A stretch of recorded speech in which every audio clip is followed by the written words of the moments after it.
Hey there, scrap metal enthusiasts. Welcome back to Getting Scrappy with Bare Wire, the ultimate destination for all things wire related. Whether you're a seasoned scrap metal specialist or a curious Calgarian, you're in for a treat today as we dive deep into the fascinating world of wires. In this video, we will explore the difference between number 1, number 2, and number 3 wires, as well as some outliers.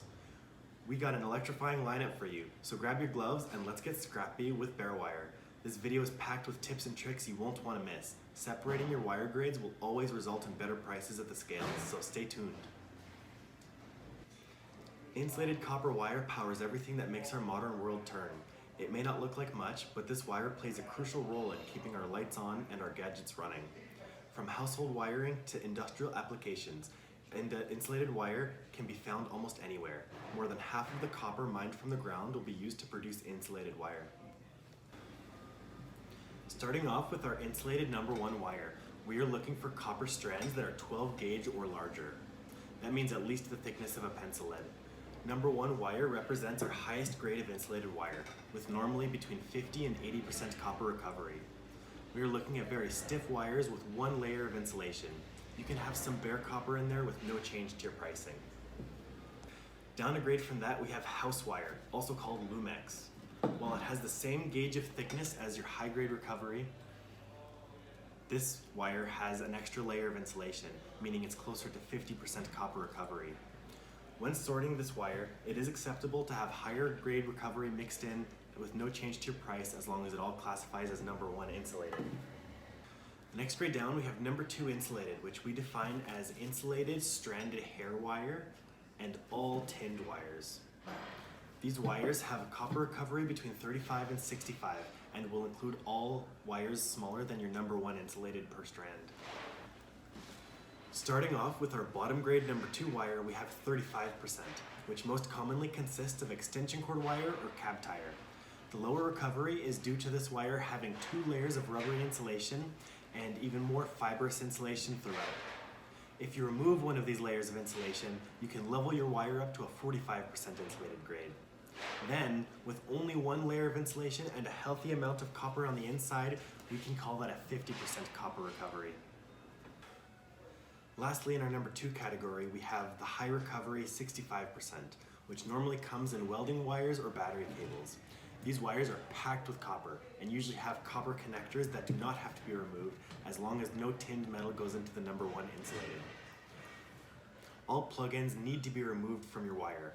Any extra plastic, brass pins, and sometimes screws will lower the purity of your copper, meaning you can get a very poor, dirty wire grade. Taking your wire down to the bare copper by stripping it of the insulation will almost always double your price. But with the time it takes and the weight of insulation that is removed, you will have to make a decision about what your time is worth. Whether it's in power transmission lines or electronic devices, copper wire is indispensable. And here in Calgary, savvy scrap metal specialists know that copper wire equals cold, hard cash. We buy all Ethernet cables that carry internet to your devices. These wires have a number of smaller insulated wires on the inside, and these aren't worth stripping. But don't overlook this wire, as the price has consistently remained over $1 per pound. However, don't get it mixed up with your coaxial or fiber optic cables, as these are the only wires that we do not purchase, and your price will be affected if we find it mixed in with any other material.